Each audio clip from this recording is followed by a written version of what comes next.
Shalom, Bapak Ibu Saudara yang terkasih dalam nama Tuhan Yesus Kristus. Sekolah minggu pemuda sampai dewasa masih dilakukan secara online. Sekarang kita masuk pada pembelajaran yang ke-10 dengan tema atau judul yang diberikan atau ditentukan, yaitu mempertimbangkan risiko. Yang terambil dari Lukas pasal 14 ayat 25 sampai 35. Mari kita berdoa terlebih dahulu. Bapa kami yang di surga yang kami kenal nama Tuhan Yesus Kristus, kami bersyukur kepadamu pada kesempatan pagi hari ini. Tuhan memberikan kesempatan kepada kami untuk merenungkan untuk sebagian dari kebenaran firman-Mu ya Tuhan. Kiranya kebenaran firman-Mu yang kami renungkan, yang kami pelajari, dapat menolong setiap kehidupan kami untuk menjalani hari-hari kami bersama Engkau. Terima kasih ya Tuhan, kami siap mendengarkan sabda-Mu di dalam nama Tuhan Yesus Kristus kami berdoa. Amin. Bapak Ibu Saudara yang terkasih dalam nama Tuhan Yesus Kristus, saya akan membacakan untuk kita semua Lukas 14 ayat 25 sampai 35. Beginilah firman Tuhan. Pada suatu kali banyak orang berduyun-duyun mengikuti Yesus dalam perjalanannya. Sambil berpaling ia berkata kepada mereka, "Jikalau seorang datang kepadaku dan ia tidak membenci bapaknya, ibunya, istrinya, anaknya, saudara-saudaranya laki-laki atau perempuan, bahkan nyawanya sendiri ia tidak dapat menjadi muridku. Barang siapa tidak memikul salibnya dan mengikut aku, ia tidak dapat menjadi muridku. Sebab siapakah di antara kamu yang kalau mau mendirikan sebuah menara, tidak duduk dahulu membuat anggaran biayanya, kalau cukup uangnya untuk menyelesaikan pekerjaan itu. Supaya jikalau ia sudah meletakkan dasar dan tidak dapat menyelesaikannya, jangan-jangan semua orang yang melihatnya mengejek dia. Sambil berkata orang itu mulai mendirikan, tetapi ia tidak sanggup menyelesaikan. Atau raja manakah yang kalau mau pergi berperang melawan raja lain, tidak duduk dahulu untuk mempertimbangkan apakah dengan 10.000 orang ia sanggup menghadapi lawan yang mendatanginya dengan 20.000 orang. Jikalau tidak, ia akan mengirim utusan selama musuh itu masih jauh untuk menanyakan syarat-syarat perdamaian. Demikian pula tiap-tiap orang di antara kamu yang tidak melepaskan dirinya dari segala miliknya tidak dapat menjadi muridku. Garam memang baik, tetapi jika garam juga menjadi tawar, dengan apa ia dihasilkan? Tidak ada lagi gunanya baik untuk ladang maupun untuk pupuk, dan orang membuangnya saja. Siapa mempunyai telinga untuk mendengar, hendaklah ia mendengar. Bapak Ibu Saudara yang terkasih dalam Tuhan Yesus Kristus, kalau kita melihat ayat-ayat yang barusan kita baca, bahwasanya ini ketika Yesus memulai pelayanannya di muka umum, dan banyak orang datang berbondong-bondong kepada Yesus, sesuai dengan yang ke-25 tadi. Dan Yesus telah menjadi idolan banyak orang. Dan juga kalau kita melihat di pasal-pasal sebelumnya, dikatakan bahwasanya sementara itu beribu-ribu orang banyak telah berkerumun, sehingga mereka berdesak-desakan. Mereka datang kepada Yesus dengan berbagai alasan, karena ingin mendengar pengajarannya, karena minta kesembuhan, dan lain sebagainya. Nah, di sini kalau kita melihat bahwa mereka berbondong-bondong, mereka mau bertemu dengan Yesus. Dengan tujuan apa? Dengan tujuan masing-masing. Ada yang meminta kesembuhan, ada yang mendengar pengajarannya, dan sebagainya. Di sini Yesus mengetahui pikiran mereka. Siapa yang benar-benar mau mengikut Yesus dan siapa yang ikut-ikutan saja. Yesus mengajarkan mereka, menolong mereka, memberi perhatian kepada mereka. Jadi di sini kita diajarkan, marilah kita menjadi pengikut Kristus yang sejati. Jangan menjadi pengikut yang ikut-ikutan saja, tetapi kita menjadi pengikut Kristus yang benar-benar meneladani dan seturut dengan kehendaknya. Bapak Ibu Saudara yang terkasih dalam Tuhan Yesus Kristus, di sini kita melihat bahwasanya namun sesungguhnya kerinduan Yesus adalah mereka mau menjadi muridnya dan ingin belajar darinya. Kalau kita berbicara mengenai risiko sesuai dengan judul pembelajaran kita pada pagi hari ini, ya, mengenai risiko mengikut Yesus dan proses untuk menjadi muridnya sepanjang masa itu susah, tidak ada yang mudah, ya, susah, tidak ada yang mudah. Semakin kita mengikut Yesus, semakin banyak tantangan yang kita hadapi. Dari sana sini terdapat hal-hal yang tidak kita inginkan. Tetapi ketika rintangan, pencobaan, masalah yang datang itu, kita harus mengandalkan Tuhan kita, yaitu Yesus Kristus, dan mengutamakan Tuhan kita, ya, bahwa segala sesuatu itu bisa kita lewati hanya bersama Yesus Kristus. Nah, di sini kita melihat, ya, di sini kita melihat syarat atau yang Tuhan tetapkan sebagai kita sebagai murid-muridnya saat ini. Kita belajar di bagian yang pertama, atau yang pertama adalah mengikut Yesus harus mengerti resikonya. Kalau kita melihat, ya, mengikut Yesus tidak semudah yang kita pikirkan, ya, tidak semudah yang kita pikirkan, tetapi banyak hal-hal yang harus kita lewati. Di sini Yesus mengajarkan bahwa murid-muridnya harus memiliki fokus hidup yang mengutamakan Dia. Yang ke-26, jikalau seorang datang kepadaku dan ia tidak membenci bapaknya, ibunya, istrinya, anaknya, saudaranya laki-laki atau perempuan, bahkan nyawanya sendiri, ia tidak akan menjadi muridku. Nah, apakah kita harus membenci keluarga kita? Tentu tidak, ya, tentu tidak. Tetapi bagaimana kita memprioritaskan Tuhan yang pertama dalam kehidupan kita, mengutamakan Tuhan dalam kehidupan kita.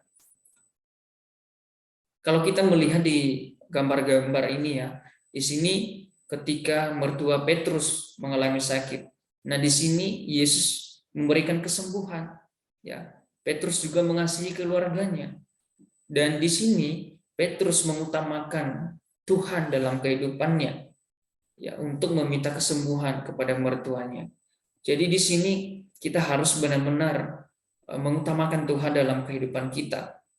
Menjadi fokus kita, menjadi prioritas kita adalah Tuhan dengan segala apapun, ya, dengan segala apapun. Mungkin hari ini ada masalah, mungkin besok ada masalah lagi. Bagaimana cara kita? Kita berdoa, ya, kita memfokuskan tujuan kita, yang kita utamakan dalam kehidupan kita untuk melewati semuanya itu, yaitu hanya kepada Yesus Kristus saja. Bapak Ibu Saudara yang terkasih dalam Tuhan Yesus Kristus, oleh karena itu kita melihat bahwasanya di ayat ke-27 kita melihat, barang siapa tidak memikul salibnya dan mengikut aku, ia tidak dapat menjadi muridku. Apa tujuan dari kata ini?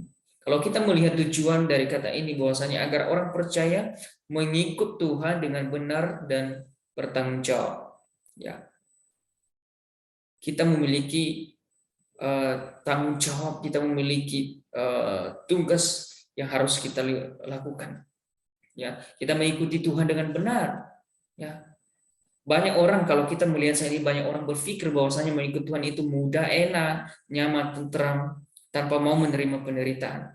Ternyata tidak. Sebaliknya, ketika kita mengikut Tuhan, banyak hal-hal yang harus kita lewati, banyak hal yang terjadi dalam kehidupan kita, ya.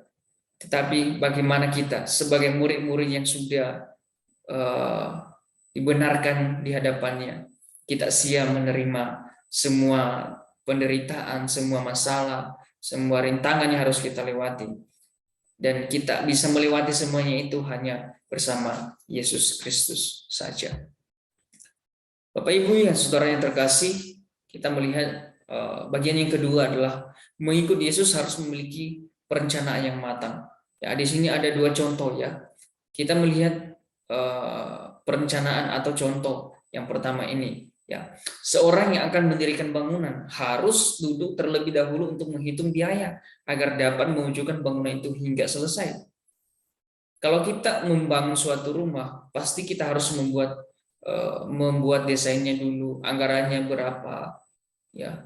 Jadi begitu juga dengan kita sebagai pengikut Kristus, kita harus memiliki perencanaan yang matang, kita harus memiliki iman yang kuat yang tidak bisa diombang-ambingkan oleh rupa-rupa dunia ini. Jika tidak, ia akan dipermalukan, ya. Kalau bangunan itu direncanakan atau ketika bangunan itu tidak selesai, pasti merasa malu, ya. Jika ada seorang yang mengaku sebagai murid Kristus tetapi kemudian hidup tidak seturut dengan kehendak Kristus, orang akan menghinanya. Nah, di sini kalau sering kita mendengar sekarang kata Kristen KTP ya Kristen KTP. Tapi saya yakin dan percaya kita semua, Bapak Ibu Saudara yang terkasih, kita adalah menjadi murid-murid Kristus yang seturut dengan kehendak Tuhan. Kita melihat perumpamaan atau contoh yang kedua adalah seorang raja yang akan maju berperang harus memiliki kekuatan dan kelemahan yang dimilikinya. Seandainya memaksa berperang tanpa pertimbangan, ia dapat mengalami kehancuran besar. Jadi ini contoh yang kedua diberikan kepada kita. Bahwasanya kita harus memiliki, kita harus tahu diri dulu, ya. Kita harus tahu diri titik kelemahan kita yang kita miliki. Seorang murid Kristus dapat mengalami kehancuran saat mendapati hidupnya penuh peperangan. Jadi ketika kita banyak menghadapi tantangan, ketika kita banyak menghadapi tantangan. Nah, di sini iblis senang bila hidup murid Kristus atau kita mengalami kehancuran akibat tidak siap dengan perang, akibat tidak siap menerima keadaan. Nah, di sini kita diajarkan bahwasanya kita harus memiliki iman yang kuat, iman yang kokoh, sehingga semuanya hal-hal yang terjadi kita bisa melewati hanya bersama Kristus. Itulah kedua gambaran yang mengikut Tuhan. Seseorang harus mempertimbangkan baik-baik akan adanya pengorbanan dan risiko yang mungkin dialaminya. Di ayat ke-33, di sini Yesus sedang mengajarkan para pengikutnya untuk membuang semua miliknya. Yesus mengajarkan bahwa orang yang hendak mengikuti dia, ia harus membayar harganya, yaitu menyerahkan keluarganya, hartanya, hidupnya, dan segala sesuatu di bawah kendali Yesus Kristus sebagai penguasa yang berkuasa atas hidupnya. Tetapi kalau kita melihat sekarang ini, sayang sekali masih banyak orang-orang Kristen yang bekerja melebihi jam normal untuk mengumpulkan kekayaan sehingga tidak ada waktu untuk Tuhan. Tetapi bagaimana kita belajar? Kita harus memiliki waktu untuk Tuhan. Semuanya yang kita kerjakan hanya untuk Tuhan. Sesungguhnya segala yang ada pada murid Kristus harus diserahkan untuk melayani Tuhan. Kita saat ini, kita harus benar-benar memiliki fokus kita, mengutamakan Tuhan dalam kehidupan kita, harta kita, kekayaan kita, uang kita. Kita memperlakukan semuanya itu atau menggunakan semuanya itu hanya untuk kemuliaan nama Tuhan. Bapak Ibu Saudara yang terkasih dalam Tuhan Yesus Kristus, yang ketiga adalah mengikut Yesus harus memberi manfaat bagi sesama. Ya, ayat 33, ayat 34 sampai 33. Nah, di sini ketika kita sudah mengikut Yesus harus memberi manfaat, ya. Itu kita harus menjadi berkat. Kita harus menjadi agen perubahan. Kita harus membawa jiwa baru. Dan kita harus setia melayani Tuhan. Di ayat 34 dikatakan garam memang baik, tetapi jika garam juga menjadi tawar, dengan apa ia dihasilkan? Tidak ada lagi gunanya baik untuk lada maupun untuk pupuk, dan orang membuangnya saja. Siapa mempunyai telinga untuk mendengar, hendaklah ia mendengar. Jadi di sini kita dituntut bagaimana kita menjadi dampak, ya, bagaimana kita menjadi dampak manfaat bagi sesama, bukan hanya untuk diri kita sendiri setelah kita mengikuti Yesus, tetapi kita juga menjadi berkat, agen perubahan, membawa jiwa baru kepada Yesus dan setia untuk melayani Tuhan. Yang menjadi kesimpulan, ya, pembelajaran kita pada pagi hari ini. Yang pertama itu adalah mengikut Yesus harus mengerti resikonya. Yang kedua, mengikut Yesus harus memiliki perencanaan yang matang-matang. Ya, kita harus mempersiapkan fondasi iman kita sehingga segala yang terjadi, yang datang tidak bisa diombang-ambingkan. Karena kita memiliki Tuhan yang luar biasa, yang mampu mengatasi segala sesuatu yang akan terjadi dalam kehidupan kita. Yang ketiga, yang terakhir adalah mengikut Yesus harus memberi manfaat bagi sesama. Kita harus berdampak, ya. Kita harus menjadi berkat, menjadi agen perubahan, membawa jiwa baru dan setia untuk melayani Tuhan. Amin. Untuk kebenaran firman Tuhan atau pembelajaran kita pada pagi hari ini, Tuhan Yesus memberkati. Mari kita berdoa. Terima kasih ya Tuhan untuk kebenaran sabda-Mu pada pagi hari ini yang mengajarkan kami bagaimana kami menjadi pengikut-pengikut yang setia ya Tuhan. bagaimana kami sebagai anak-anak-Mu ini ya Tuhan sebenarnya tidak layak, tetapi karena Tuhan memiliki belas kasihan kepada kami, sehingga kami diselamatkan. Terima kasih ya Tuhan segala pengorbanan-Mu yang Kau berikan kepada kami.